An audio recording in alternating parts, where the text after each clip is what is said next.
It's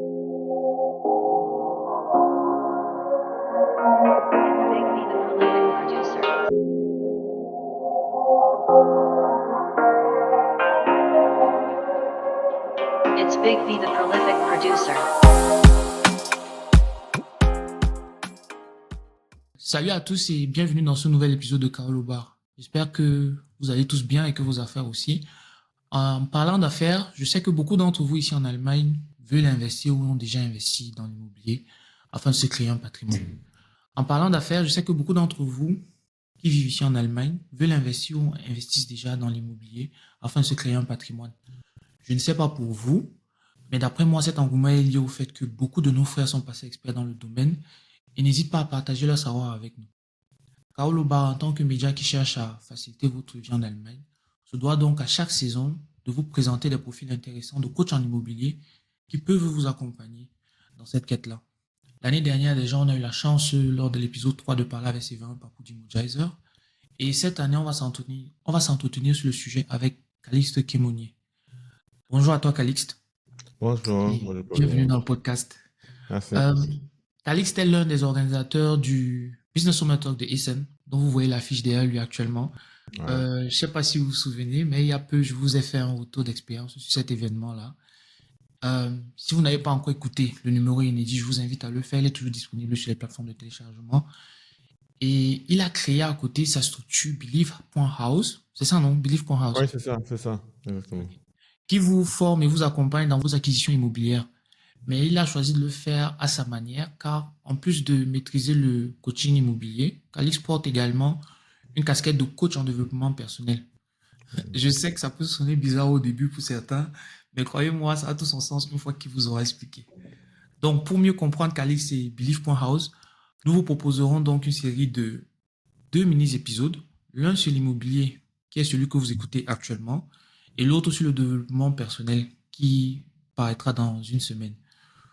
Nous parlerons de ses débuts, de ses services et surtout de sa philosophie. Et je crois qu'après ces épisodes, certains d'entre vous pourraient bien avoir envie de travailler avec lui. Donc, je vous souhaite une bonne écoute et à très bientôt dans l'épisode 2.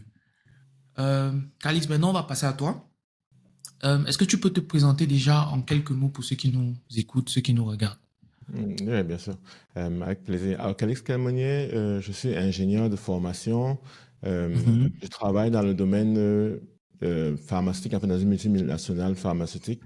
Et nous avons affaire à la construction et autres à l'intérieur et la rénovation. Et donc, je suis allié à ça avec l'immobilier. Et maintenant, je suis moi-même investisseur immobilier. Ça veut dire, voilà, j'ai construit déjà la maison principale pour la famille. Et puis ensuite, on a développé différentes activités. On a acheté des immobiliers, que ce soit les appartements, que ce soit les immeubles de rapport en allemand, Eigentumswohnungen, Mehrfamilienhäuser.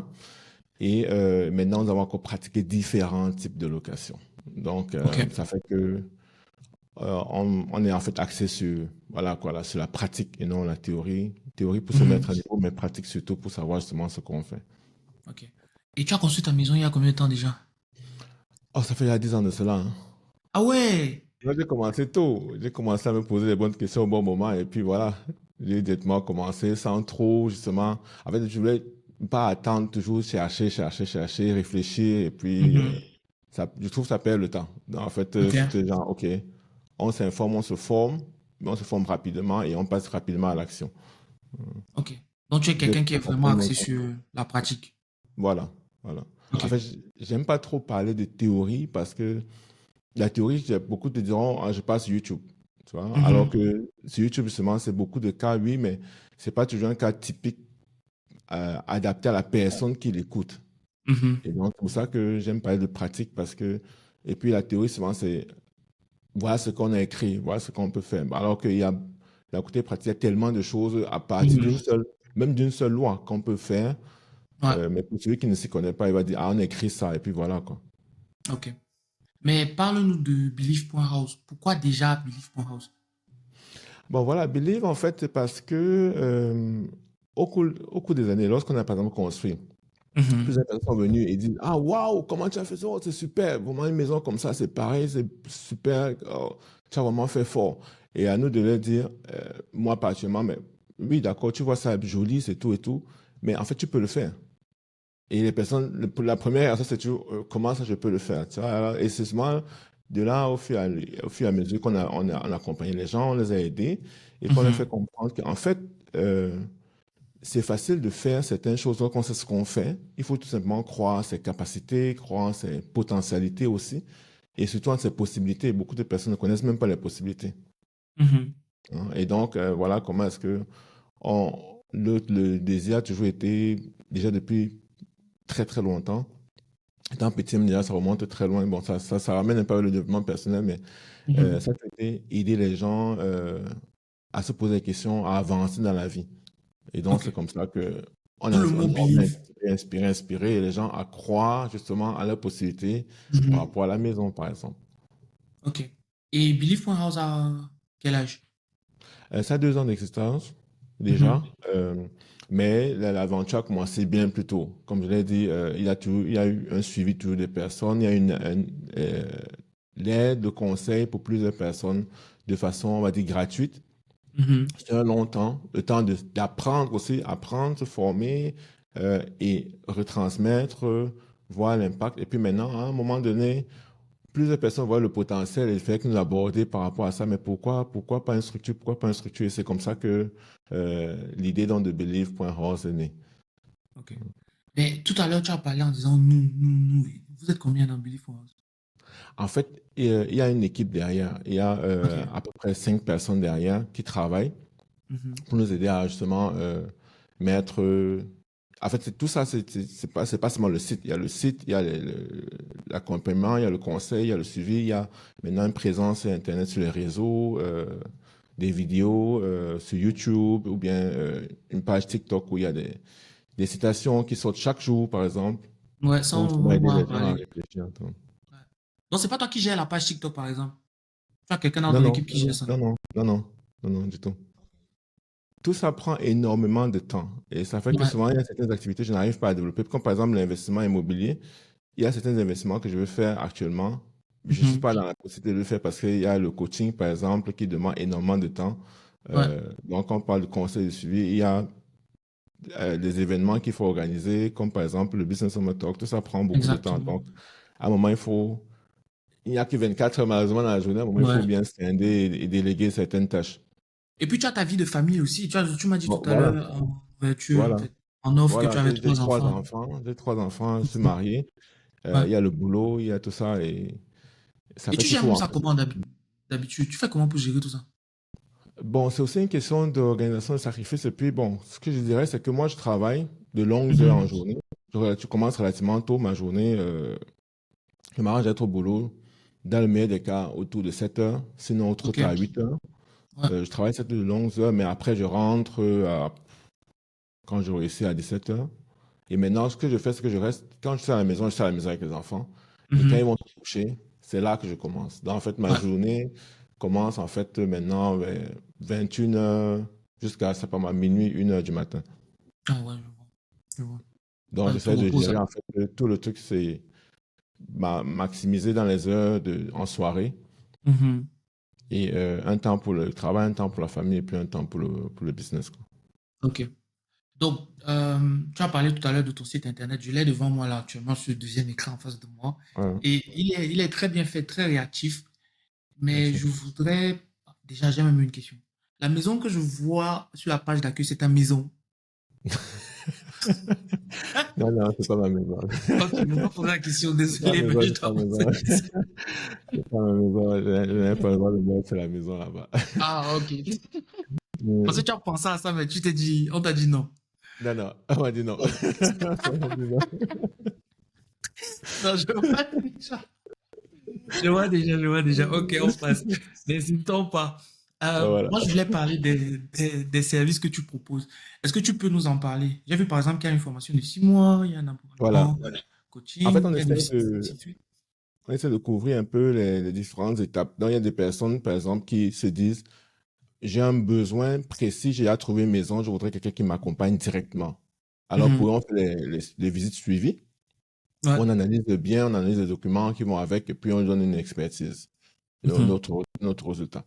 Maintenant, il y a des gens qui disent, je voudrais un peu aller un peu plus en profondeur, mais je ne suis pas encore prêt. Là, par exemple, il y a ce qu'on appelle l'abonnement coaching, Mhm. où justement il a la possibilité d'interagir avec moi actuellement.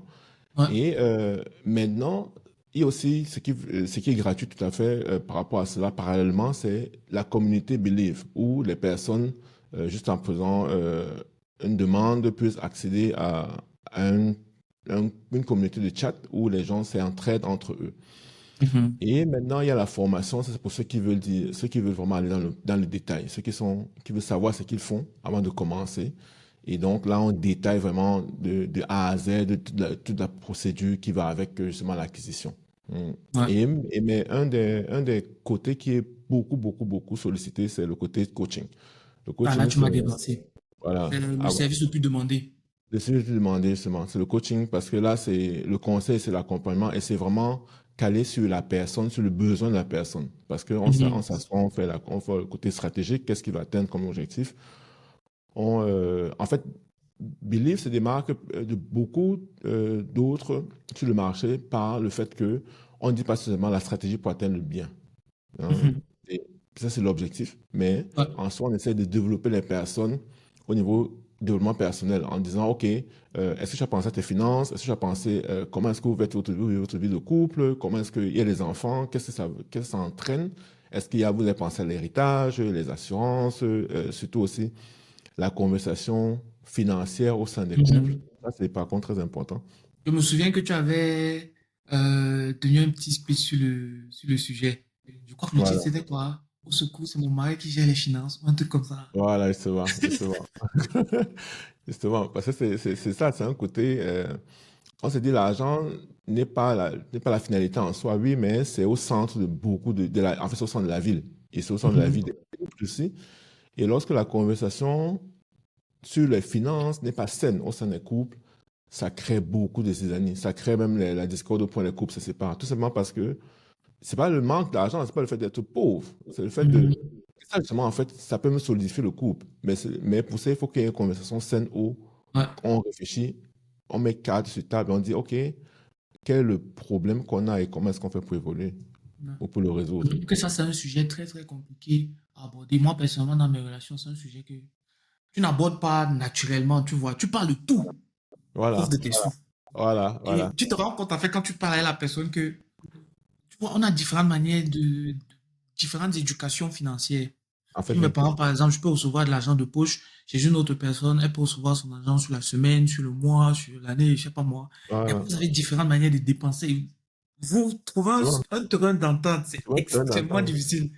Oui, mais lorsque ce terrain d'entente n'est pas trouvé, justement, ça fait que, parce que chacun je sais pas moi, a des préférences, hein. Mhm. Moi, je vais peut-être vouloir dépenser sur, je sais pas moi, sur un livre. Je vais dépenser sur les livres, une Ouais, grosse somme. Et peut-être l'autre ne veut pas forcément dépenser sur les livres, va peut-être dépenser, je sais pas moi. J'ai un truc comme ça qui me vient à la va-vite sur les chaussures, peut-être, ouais. hein. Euh, et moi, je vais dire, mais comment tu peux dépenser ton argent sur les chaussures? Et l'autre, il dit, pourquoi tu dépenses autant sur les Les livres, tu livres vois? qui sont posés là-bas depuis qu'on ne touche Voilà. pas là. Et ça m'était même pas tout lu. Donc, c'est autant de Mais, choses. mais pour revenir au sujet là, vraiment, dernière Oui, question sur le truc. Si je viens par exemple te demander, ouais, vas-y, assiste-moi, je prends un abonnement coaching.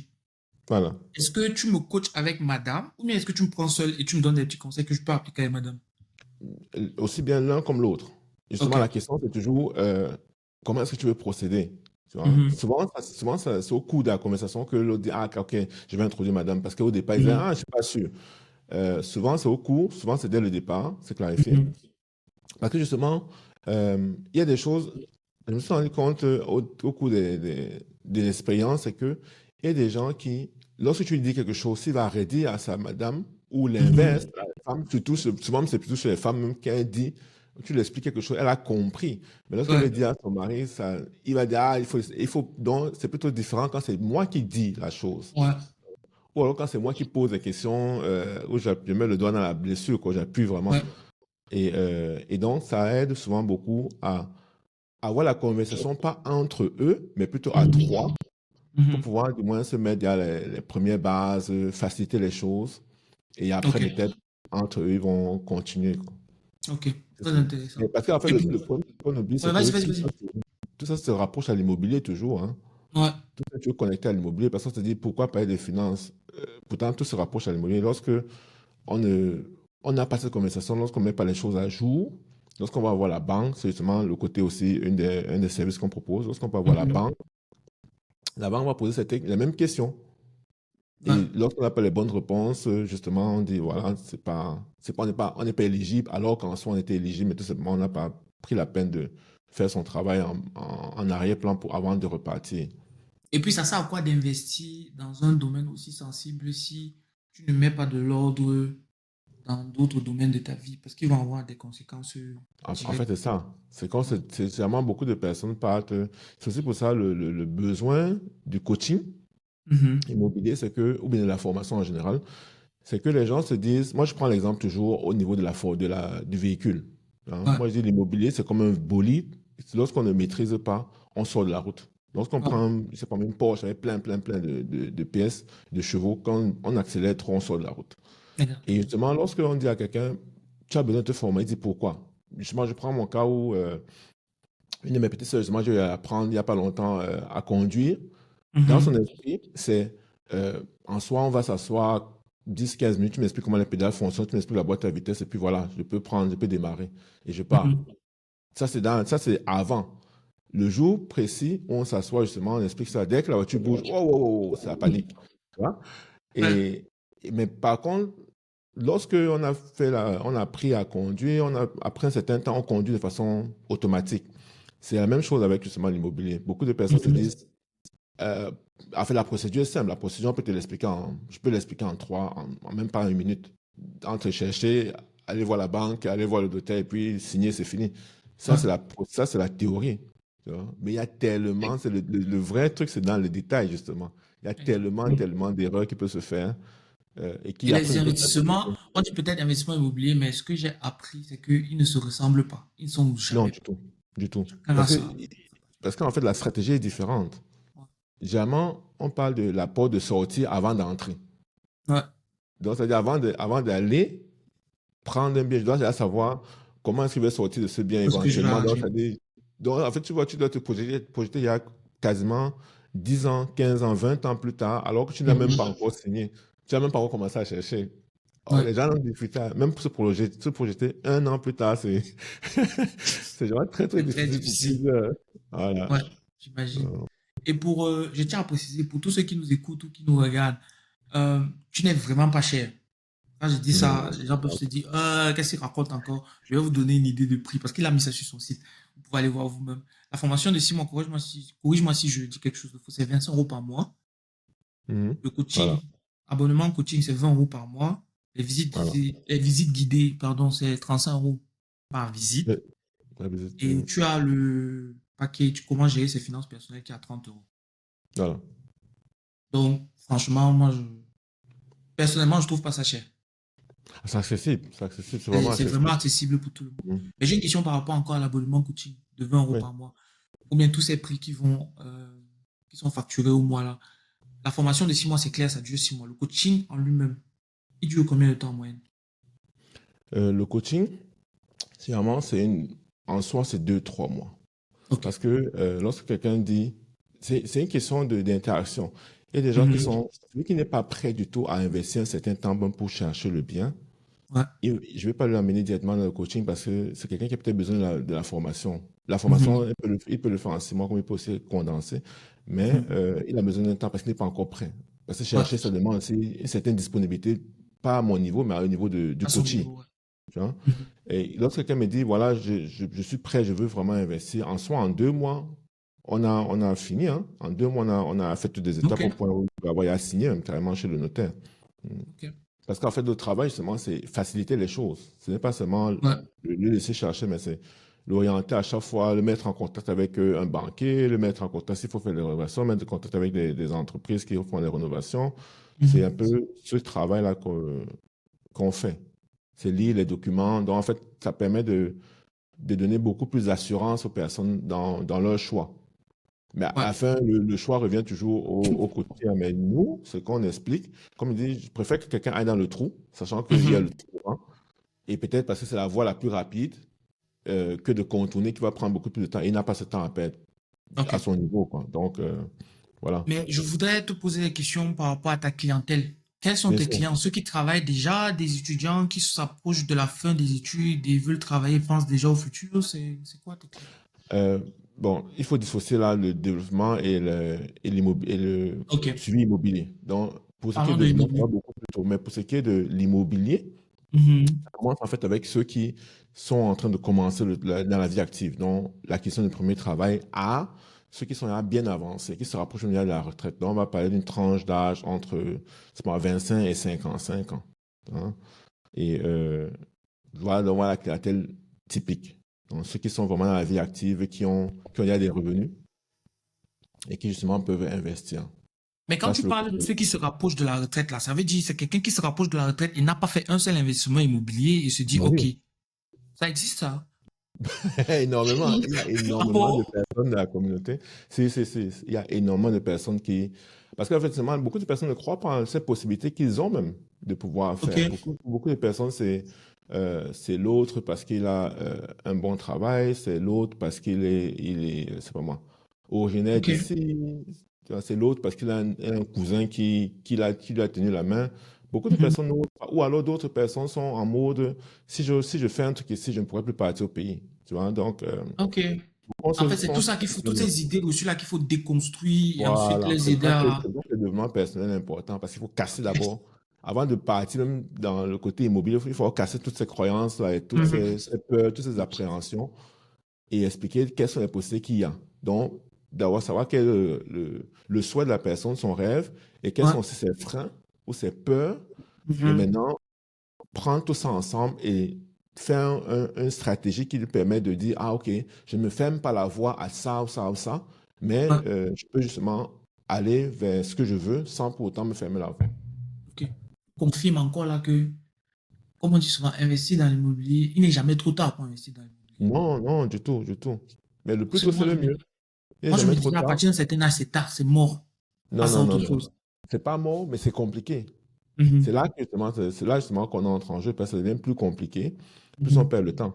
Maintenant, il faut Ouais. réfléchir côté stratégique et agir maintenant aussi rapidement. Non, je Et vois. peut-être c'est certaines voies, c'est certains contacts qui permettent justement d'ouvrir la voie ailleurs. OK. Parce que c'est pas tout le monde qui va, c'est pas par exemple toutes les banques qui vont financer tout type de profil. Donc Mhm. il y a vraiment une banque qui finance un profil de personne précis, mais un autre profil refuse et vice-versa, quoi. Et c'est là où toi, ton expertise entre en jeu. Tu sais vers quelle Voilà. banque te tourner, et ainsi de suite. Voilà. OK. Comment orienter les personnes, comment expliquer aussi aux personnes que c'est pas parce qu'on a dit non à gauche Mhm. que ça veut dire c'est non C'est complet. mort. Hein. Et à droite, on peut dire oui. OK. Donc, mais c'est ça qui fait aussi la beauté de la chose, parce que tout est individuel. Mhm. En fait, tu t'ennuies pas. Parle-nous un peu Non. du projet le plus compliqué que tu as eu à gérer. Le projet le plus compliqué que j'ai à gérer, ah, ça c'est compliqué ça. C'est par exemple, là c'est carrément des investissements où Mhm. on passe la base de 8 mois d'attente d'une réponse de la banque. Oh, attends, attends, la banque répond 8 mois, c'est beaucoup, non? C'est 8 mois, extrême. c'est trop. C'est extrême. 8 mois, c'est du jamais vu, c'est extrême. Mais ça arrive. Et le problème, c'est pouvoir, c'est pas seulement dire, OK, la banque attend, c'est pouvoir calmer maintenant le vendeur pour C'est qu'il ne ça, dépose justement. pas, il vend à quelqu'un d'autre. Parce qu'il va dire, Ouais. dites-moi, mais je n'ai pas que ça à Moi, faire. je vends ma maison 8 mois cheap. Toi aussi. Mais il faut pouvoir tenir dans la tête 8 mois. Attends, mais le Donc, vendeur a attendu 8 mois. le vendeur attend, enfin, allons un peu dans les détails. OK. Alors, le vendeur attend plusieurs mois déjà. Mhm. D'accord? Ensuite, maintenant, l'erreur, c'est aller signer. C'est pas une Mhm. erreur, c'est la stratégie qui va un peu avec. Aller signer chez le notaire Mhm. en se disant que, parce que c'est pas la banque te dit, tu attendras 8 mois. C'est la banque te dit, non, ça met une semaine, ah non, ça va mettre 2 semaines, Ouais. ah non, je suis plus joignable, tu vois. Et Mhm. puis maintenant, aller signer chez le notaire avec l'information, dans une semaine, c'est sorti. Ouais. Et maintenant, signer chez le notaire, une semaine, les choses ne viennent pas. On se dit, OK, Ah, on je est en vois, c'était Allemagne. signé chez le notaire. OK. On est en Allemagne, on a 2 semaines pour résilier le contrat, Ah, ah. comme dans tout contrat. Ouais. Mais chez le notaire, ce n'est pas le cas. Ah Je le fais bon? signer, c'est signé. Tu vois? Et là, tu racontes, OK, on a un bien sur la Il a main, mais configuré on en ne peut fait. pas. Tu vois, tu as un bien sur la main, mais tu n'as pas de banque qui veut te financer. Ça c'est compliqué parce qu'en fait, en même temps, ça veut dire tu dors. Chaque fois que tu dors, tu appelles toute la journée, tu appelles le banquier, il ne Le décroche banquier, que pas. c'est comment? Chaque fois, il ne décroche pas. Et maintenant, tu dors. Et quand tu te rends compte que, ah, ok, aujourd'hui c'est samedi, tu peux pas Ouais, appeler, il faut attendre lundi, tu vois. ouais. Et maintenant, Et en euh, parallèle, tu reçois les appels du vendeur. bien sûr, Mais c'est comment? bien sûr. Et à un moment donné, on te dit, il faut payer. Parce qu'à un moment Ouais. donné, on te dit, voilà, tout est mis sur pied, maintenant, il faut payer. Mhm. Et tu es dans les capacités de payer, sachant qu'on peut venir voir ton, ton employeur et dire, OK, maintenant, chaque mois, tu vis tel montant dans le compte Ah de... ouais. Ouais, tout ça, tu signes. Ça, c'est le côté juridique qu'on ne connaît pas lorsqu'on passe signer chez le notaire. C'est ça qui explique que la Ok. procédure en soi est facile à expliquer, les Mhm. étapes. Mais le détail, c'est seulement qu'est-ce que tu as signé chez le notaire, quels sont les termes du contrat qu'on a signé. Et donc, savoir que, OK, il peut venir dire à ton employeur directement, c'est pas, il te demande pas ton avis, il va dire à l'employeur, OK, envoie-lui maintenant une partie de ton L'argent, là, salaire. à partir de lui, c'est pour moi. Et voilà, voilà, il lance de ta poche. L'argent là, aujourd'hui, c'est pour moi. Donc, ta part, ma part. Comment on dit en France? Incroyable. Ah, ça, c'est Et vrai, hein. le banquier a justifié ça comment, les 8 mois d'attente? Il a justifié ce mois d'attente. Il ne justifie pas, justement, parce qu'à un moment donné, il te redemande les mêmes documents que tu as eu à Ok. fournir, il te dit qu'il faut ci, il te dit qu'il faut vérifier ça, il ne justifie pas. À la fin, il s'excuse, mais euh, Le parce que mal est fait. ouais, le mal est fait. Ce qu'on oublie, c'est que celui avec qui on traite à la banque, ce n'est Mhm. pas celui qui donne la décision finale. Généralement, selon la banque, il y a des banques où ça peut arriver, des petites banques, mais Mhm. les grandes banques pas. Donc, c'est tout un bureau derrière auquel tu n'as pas accès qui perd le temps. On va te dire, voilà, c'est pas moi, il y a beaucoup de demandes actuellement, l'autre est en vacances, l'autre est malade. Donc, en fait, tu vois, tu commences à avoir les informations classiques, là. Il est malade, il a deux Ouais. semaines de vacances, là, ça, donc tu dois attendre. Or, parce que Oh. justement, le vendeur est derrière toi. Et le temps passe quand tu attends la montre sonner, quoi. Tic-tac, tic-tac. Donc, tu dis, ah, OK. Aïe. Non, ça c'est. Ça, Non, c'est pas une c'est- bonne situation, ça. J'aimerais pas être Non, à du la place tout. de la personne. Du tout, du tout. Je Du n'aimerais pas tout. être à la place de la personne. Ok, dernière question dans ce mini-épisode-ci. Quel conseil, moi ce que j'aime souvent faire à la fin des épisodes, c'est donner 3 conseils aux gens qui écoutent et qui souhaitent se lancer dans le domaine que j'évoque. Donc toi, dans ton cas particulier, quels sont les 3 conseils que tu donnerais à ceux qui veulent investir dans OK. l'immobilier? Non, pas forcément. Alors, dans un premier temps, c'est savoir que le vendeur veut vendre. Le vendeur est là Mhm. pour vendre. Ça, on Mhm. perd vraiment ça de vue. On se dit, il est sympathique, il m'a répondu à certaines questions, il m'a mis en confiance, c'est une chose. Euh, Peut-être pour aider ça, je donnerais peut-être une anecdote Ouais, où on vas-y, va on est voir. là pour ça. En fait, on va visiter un bien avec un coachie. Et maintenant, la dame nous montre le salon déjà. En regardant, je me dis, il y a un truc là. Je lui dis, les carreaux ont été mal faits ici. Elle dit, comment? Parce que c'est pas droit. Elle dit que oui, mais en soi, on peut corriger ça. En fait, il faut seulement avoir un peu des connaissances en bricolage. Et c'est Mhm. facile à faire. Elle demande à mon coach, est-ce que tu sais poser les carreaux? Il dit non. Elle dit, ah, c'est facile à apprendre. Tu regardes quelques vidéos YouTube, tu peux le faire. OK, on avance. Maintenant, au fur et à mesure, je me rends compte que c'est pas en fait les carreaux qui étaient mal posés. La maison est inclinée. La Oh. maison n'est pas comme ça, elle est inclinée complètement. Mhm. En fait, donc, c'est toutes les pièces qui sont inclinées. Tu vois. Et c'est des trucs, justement, c'est peut-être en allant à la cave qu'on voit ça, tu vois, ça en Mhm. allant. T'as regardé, il y a certains documents qu'on peut avoir accès qui donnent certains indices, comme le registre du cadastre, en fait, le registre d'enregistrement, c'est le Mhm. Grundbuchauszug en allemand, où justement on donne peut-être certains indices. Donc, c'est des choses par contre que les gens ne voient pas. Les gens vont généralement en mode, OK, je visite les pièces dans lesquelles je vais vivre. La cave, ça ne m'intéresse pas, les documents, Mhm. ça ne m'intéresse pas forcément. Donc, en fait, c'est quoi? C'est savoir que le vendeur veut vendre. Mhm. Mhm. Dans l'histoire, c'est justement parce que je lui ai dit, ne prends pas. Pour un premier bien, commencer un truc comme ça ne sert à rien. Le vendeur veut vendre, première chose, demander les documents, il faut tout vérifier. Donc, tout ce qu'on donne comme information, ça doit être vérifiable quelque part, soit par l'œil d'un expert, soit parce que c'est documenté quelque part. Donc, demander à vérifier ça. Et d'autres, ce serait peut-être dire se former. Se former, aller auprès des gens, poser des questions, ne pas avoir peur de parler de son projet, en fait. C'est ça, peut-être le conseil le plus important. Ne pas avoir peur de parler de son projet autour de soi. D'accord, les autres vont être au courant, oui, mais au moins, comme ça, on peut avoir une information, un bon retour qui pourrait nous aider. Mhm. Je m'attendais au troisième conseil là parce que c'est le même conseil que l'invité de la saison dernière dont j'ai parlé en introduction avait donné. Il insistait sur le fait de se former parce qu'à la fin, ça peut te coûter très cher. Ouais, Le ouais, fait de ne pas savoir certaines choses. on parle des milliers d'euros qu'on investit Ouais. pour acheter un immobilier. Ouais, Et maintenant, une formation, tu as dit les prix tout à l'heure, ça fait même pas le 1% d'un million, exactement. ça fait pas le 1 millième pour cent, alors que ça peut éviter d'entrer dans le trou et d'y rester. Exactement. Ok. Donc, là, on est arrivé au terme du premier mini-épisode autour de Believe House et de Calix Kemoni. Je crois que vous avez compris que c'est quelqu'un de très terre à terre, de très jovial dans sa manière d'expliquer les choses et qui est toujours axé sur la pratique. C'est ce que j'aimerais. Il y a les exemples concrets là. On ne tourne pas Voilà. autour du pot. Et voilà, là, on va aller vers le deuxième mini-épisode et j'espère que vous allez autant vous amuser.